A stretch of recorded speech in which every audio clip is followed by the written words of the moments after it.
What's up everyone, it's Q from Retro Q Gaming, and here in 2017 it heralded the arrival of Persona 5 in Western markets. Now, there's a reason why this is important to talk about. With the huge amount of critical acclaim as well as fan acclaim that Persona 5 has received, a lot of places are considering it to be one of the greatest JRPGs of recent memory. Some places of even putting it into the greatest JRPG of all time, or among the greatest JRPGs of all time.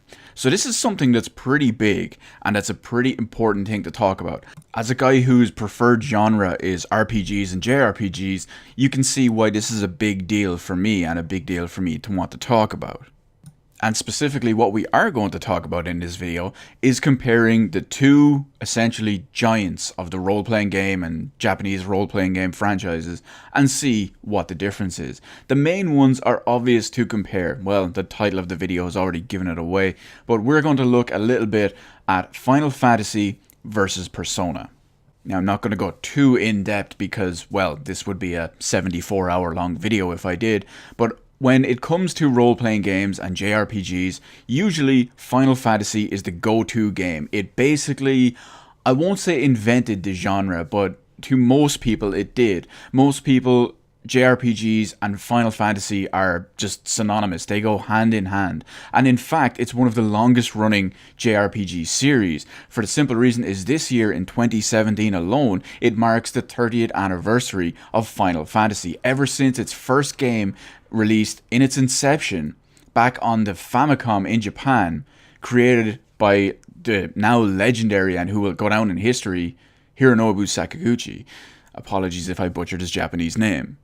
And when compared to the Persona series, which has been around considerably shorter period of time, but has also a considerably fewer amount of games. We'll get to all that now in a minute, but it just to give you a quick idea about the series, about each series, and the length they've been around, and kind of the, not the quality, but the quantity that we have when it comes to them. And one other small thing in relation to the Persona series is Persona is actually a spin-off of a different original series. It's actually a spin-off of the Shin Megami Tensei series. A lot of people have a big point of contention for that, for the simple reason is the Shin Megami Tensei games are good, there's no doubt about it, as well as there's also multiple other different spin-off series from Shin Megami Tensei which have nothing to do with Persona. So when you look at it, there's about 5 different series, if I recall correctly, that have actually spun off the original SMT series. But generally Persona is the best received, the most respected, and the most well liked. Even if some people have a firm, adamant belief that a spin-off series cannot be better than the main series. I don't get that personally, but some people have that firm belief. So let's get back to the quantity aspect of it first. We already mentioned that Final Fantasy has a significantly higher quantity of games and spin-offs and anything to do with the Final Fantasy brand. When you think about it, there are 15 entries in the main series of Final Fantasy. 15 main numbered games. They always go Final Fantasy 1, Final Fantasy 2, Final Fantasy 3, etc, etc. But there's also dozens and dozens of spin-offs. In fact, depending on what you classify as a game or a spin-off and all, I've gone through the entire list of Final Fantasy related games and being generous by cutting away a lot of stuff that isn't extremely Final Fantasy, if that makes sense. There are over 70 Final Fantasy games, not to mention the innumerable amount of Final Fantasy products, Final Fantasy brand related items, whatever it is. They range from multiple different kinds of things. You have CD soundtracks, vinyl soundtracks, collectible cards. If there are anything you can think of, there are Final Fantasy versions of it. But that should give you a general idea of how big the Final Fantasy series is. It's the name that is synonymous, the series that is synonymous with role-playing games and JRPGs. And not only that, but it spreads across almost every single platform. It's not restricted to one or the other. You have them on almost every single platform. When you go somewhere, you have a Final Fantasy game for the most part as your JRPG fix. They're everywhere because everyone wants them. So we just mentioned how big of a variety of products and brands and everything that Final Fantasy has associated themselves with. So just to give you a quick example of how big the Final Fantasy series is and its reach between other products and other brands and other accessories, I'm going to play a little slideshow here, and it's going to go through or just give you a brief glimpse at everything that I personally have Final Fantasy related.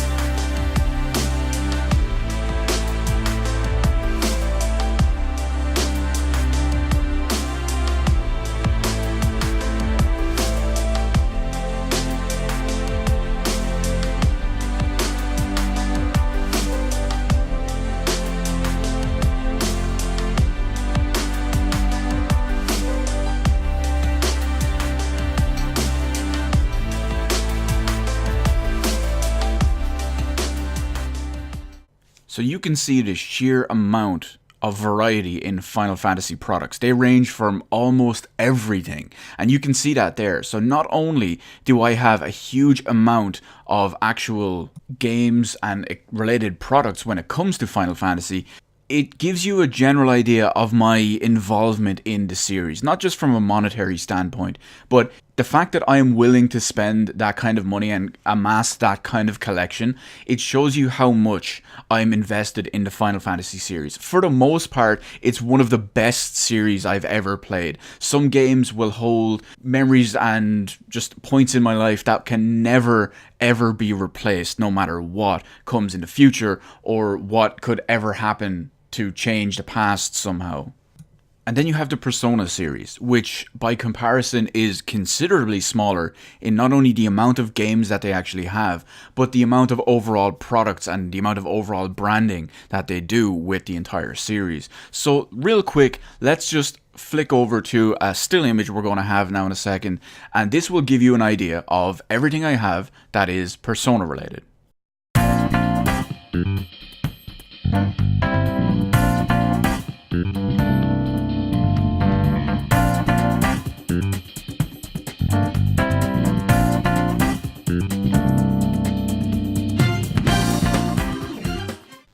So as you can see, it's a considerably smaller amount than anything Final Fantasy related whatsoever. And even from a quantity standpoint as well, there are considerably fewer Persona games out there than there are Final Fantasy related games. When it comes to Persona, there are 6 games in the main series. Despite the newest one being Persona 5, there are still 6 main games in the series, as well as only a handful of spin-offs, including 2 fighting games, a dungeon crawler, a rhythm game, another upcoming dungeon crawler, and 2 more upcoming rhythm games. So again, by comparison, there are considerably less. There is a fraction, a portion of Persona games versus Final Fantasy games.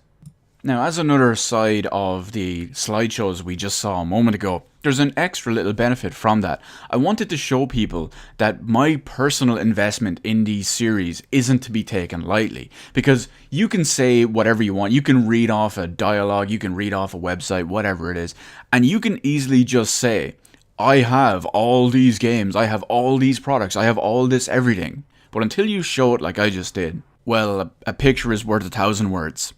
Or when it comes to the Final Fantasy games, a picture is worth 1,000 hours of gameplay. That's the best way I can describe it. So, I'm not going to give you my entire history of Final Fantasy and my entire history of Persona, because, again, we'll be here for 700 hours. But let me just give you an extremely brief, condensed version just to hit home. Because, you know, I can post pictures of all this stuff all the time, and I feel like it would hammer home the point as it is, but I want to go that little bit of extra step.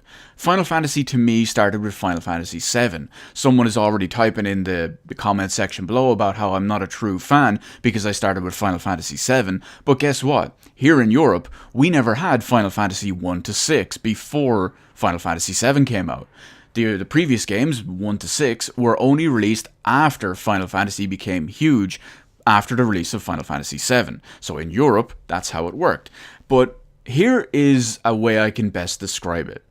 I mentioned it already, but there are numerous times in my life that I have spent dozens, if not hundreds of hours playing Final Fantasy games. A lot of this stuff is burned in my memory as some of the greatest gaming moments of all time. Many of these moments will never be forgotten, not just by me, but from the world over. And on top of that, they can never, ever, ever be replaced. And once again, I'll just go a little bit extra on top as well. When you look at my top 5 games of all time, and not like I've ever made a video on it or anything, maybe that's another idea for another day, but that's a whole other story. 2 of the games in the top 5 are Final Fantasy games.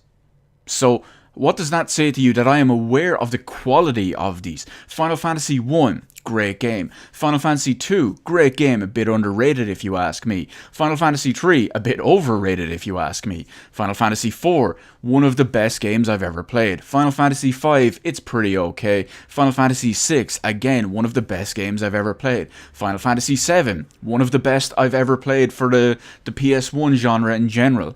Final Fantasy 8, I prefer not to talk about because, well, I don't really like that one at all whatsoever. Final Fantasy 9, pretty damn good game, haven't played it in a long time. Final Fantasy 10 kind of stuck out among the rest of them for the simple reason it was finally on the PS2. So it was a proper upgrade, something we hadn't seen, and the quality of gameplay was still pretty good. Final Fantasy 11, I'll kind of leave out, even though I have spent years playing it because it's an MMO. Final Fantasy 12 is renowned by so many people, and yes, it's a pretty damn good game. Final Fantasy 13, we won't really talk about. Final Fantasy 14, again, another MMO, so I'll leave that one off the main list. And Final Fantasy 15, a whole... Well, it's, if you ask me, it's not very good. I'm not a big fan of Final Fantasy 15.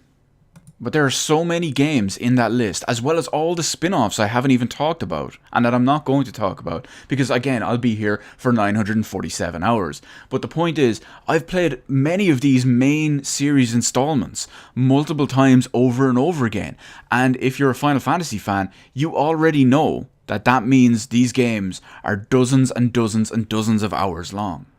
And because of their sheer enjoyment, I've been willing to replay them again and again and again. And then let's look at Persona, a series that hasn't been around as long as Final Fantasy and has a significantly less amount of games, especially when it comes to Europe, because the first game we had here in Europe from the Persona series was Persona 3. Now I realize that when you take a look at the first 3 Persona games, which, as odd as that might sound, because there are 2 Persona 2 games basically, when you look at the first 3, they were very different gameplay-wise from what we have now in our Persona series. Considering Persona 3, 4, and 5, they are very different from 1 and the 2 different versions of 2. But of course with Persona 3, 4, and 5, they've reverted to a style that we all know and love with the turn-based combat system. Multiple other nuances in there as well that there's no point in me talking about all the time, because then I'd have to explain absolutely everything, and we'd be here for 1022 hours. But again, just off the top of my head, when I first played Persona 4 Golden and finished that, I had over 80 hours in Persona 4 Golden. When I finished Persona 5, I had over 100 hours in Persona 5. In fact, I had 103 hours, 2 minutes when it came to Persona 5.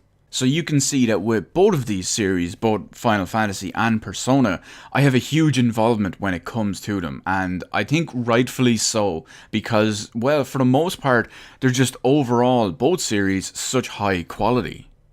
Which leads me to the main part and the main portion of this video. I know, right, all that time I've been talking so far is only the intro, believe that, it's not even the main part of the video, but this is. So, when it came to Persona 5, as I mentioned earlier, it was considered critically and by fans to be one of the greatest role-playing games of all time, and one of the greatest, if not the greatest, JRPG of all time.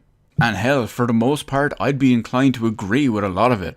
Persona 5 is just absolutely amazing, and of course, there's multiple Final Fantasy games that are also absolutely amazing, even if the general perception is that the series has kind of lost its way. But I'll get to 1 or 2 specific things now in a minute that I feel are important to talk about, for the simple reason is they're just huge, key, important things when it comes to JRPGs. And before we get to that, I'm going to talk about one other thing here. which will lead into the final part of this video, which is the most important part. The music. Now, there's probably someone already banging out in the keyboard and comment section below, just saying about how I'm wrong and Final Fantasy is the most legendary music and is the best music and whatever. I'm not saying it's not, but my point is, some people are just already banging that out in the comment section below. So, again, when it comes to Final Fantasy, the music is absolutely legendary. The music will go down in history as some of the greatest video game music, if not the greatest music ever created. Of course, not just completely thanks to the legendary composer Nobuo Uematsu. Again, Japanese names are not my forte, but again, he is legend. I said again too many times. He is legendary, and he will go down in history as one of the greats, if not the greatest, when it comes to music and video game music. Having said all that, again, the Persona games also have amazing, excellent music. They fit the game really well, as does a lot of the Final Fantasy music. But here is where I'm going to mention something that one of these games has when it comes, not just to music, but because we're going to work it from the music into the rest of it. One of these games has this, and one of them doesn't. Are you ready? Feel free to get ready on your keyboards for not liking what I'm about to say and not liking my answer. But as absolutely as amazing and legendary as the Final Fantasy music is, Persona music has character. Now, I know you're already beating on the keyboard saying I'm not a true fan, and I'm not a true JRPG fan, and I don't know what I'm talking about. Feel free to leave that in the comment section below. It's your damn right opinion to be able to do that, and that's okay. Anyway, Persona music has character. And moving on from that, the Persona games have character. They have so much laser-focused character and style based on the aesthetic and the vibe they want to give with that game. Not just Persona 5, but every one of them when it comes to it. Persona has outdone what Squaresoft and Square Enix haven't done in almost 2 decades. Even the main menus just ooze character. Look at these. Right here, look at these images. These are the main menu shots of Persona 5. If that doesn't scream style to me, I don't know what does. The world in a Persona game has so much more character. It just oozes style and vibe and character of exactly what it's supposed to give that feeling off of. And it does it so well. Versus the Final Fantasy games. Again, excellent games. I can't state that enough. But they all feel almost kind of samey, and it doesn't really exude the look and feel that it seems they would want you to go for, at least when it comes from the Final Fantasy games. They're all kind of, I won't say generic, but they're all kind of fantasy generic when it comes to it. They all have the same kind of overarching theme. Again, that can be applied to the Persona games as well. But here is where the scope and breadth of the game will actually impact the quality when it comes to character. Final Fantasy games are historically about saving the world, taking on whatever force or whatever it is to literally save the world. So it's a very, very wide open, broad narrative, and it's a very, very loose spectrum that it has to follow along. Versus the Persona games, which are considerably smaller in size, scale, and scope. Usually focused on a much smaller area, solving realer problems, albeit usually with a slightly fantastical twist. It's considerably smaller and tighter versus what we've seen in the Final Fantasy games. But because of that extremely tight focus on absolutely everything they can do, with pinpoint accuracy, they will give off the exact vibe, the exact feeling, the exact style, the exact aesthetic, the exact character that every single thing has to do in their games. Hell, look at the UI, the actual HUD, the interface, whatever you want to call it, for this game, this Persona 5 game we're looking at right now.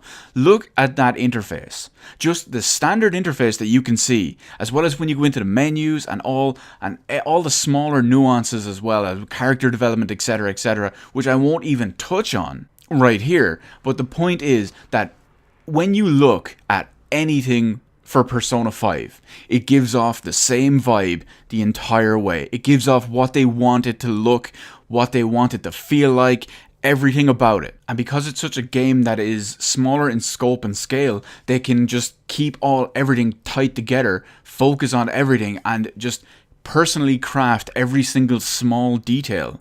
Which, again, I've used the word a million times, but it just gives the character what it is to absolutely everything. Hell, even the loading screens in Persona 5 have character. And that doesn't even bring into play the gameplay aspects and the gameplay mechanics.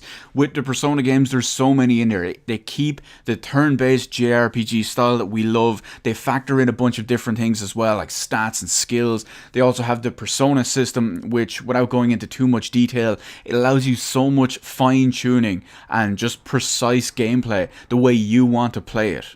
And in the case of Persona, you've got the Confidant system. Well, at least Persona 5, you've got the Confidant system, which is just realistically the social link system from any of the other Persona games. So you can get your idea on that. Because of how the Persona games are lined up, in the sense that they focus on a small area, righting wrongs of a local time or a local town, or just in around a smaller area, it focuses on developing bonds between you, your friends, your other characters, even NPCs, because that is how Persona works in small scope and scale.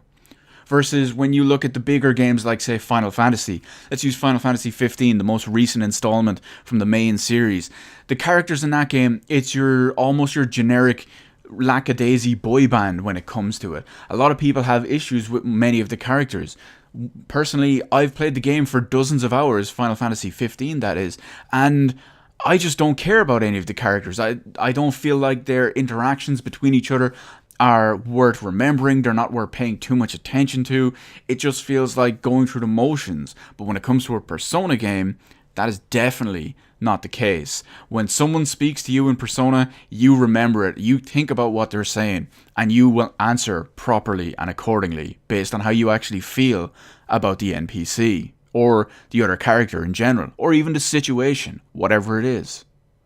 Hell, even because of the style that Persona uses along with the gameplay, not only with the social links and all as well, but it brings in stuff like character creation to an extent, because you kind of have a blank protagonist that you project yourself onto, but it involves with character and self-development. For example, in Persona 5, you can actually develop different skills in the sense of you can develop your guts, which is basically your courage, just by doing certain daily activities, and it will allow you to progress in certain ways, be it your social life, yes, that's right, social life in-game, or even just other small aspects that you wouldn't be able to do in general. There's so many of them in there that it all has to be balanced perfectly in a small, you could almost call it, when it comes to Persona, lifetime simulators. So when it comes down to it, I've said it already, but Atlus have done with a couple of games what Square Enix haven't done in years, decades even. And at this point, I think it's fair to say that myself and many, many other people out there will also agree that Final Fantasy has been surpassed by Atlus and Persona. I can't wait to see what Persona have next. It will be a long time before it comes, but I just can't wait. The quality speaks for itself of their games, and that's all that matters. Now, again, I can't overstate this enough, that I love Final Fantasy. There's so much in my life that is Final Fantasy related. There's all these times, experiences, hundreds if not thousands of hours, excluding the MMOs, that I've actually played that can never and will never be replaced, and will be legendary gaming memories and legendary gaming experiences till the day I die. There's absolutely no denying that whatsoever. But the quality speaks for itself. And yes, I do think Persona and Atlus have surpassed Square Enix and Final Fantasy when it comes to the current top quality role-playing games, JRPGs of recent memory. And by recent memory, I mean going back as far as almost 20 years. And that's a pretty important thing, because nowadays, when a new Persona game comes out, all eyes are on it. With the exception of certain delays and certain issues and certain development hells, all eyes are usually on Final Fantasy games lately for the wrong reasons.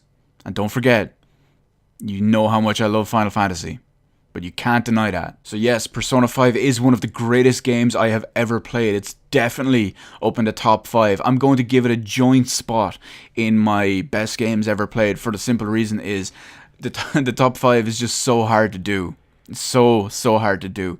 With number 1 already completely taken, number 2, 3, 4, and 5 are basically kind of in flux the whole time because they're just so close. And now, when it comes to the Persona series and the Final Fantasy series, 4 of those, well, we'll call it 2 of those 4 spots are now taken by Final Fantasy 4 and 6 and Persona 4 and 5. So that's a pretty big thing. When you take into consideration that list usually contains stuff like Chrono Trigger, you have games like Secret of Mana, you have games along the lines of the Super Nintendo Final Fantasies, you have games of that quality and that caliber, and then games like Persona 4 and Persona 5 can just jump in there in sheer quality.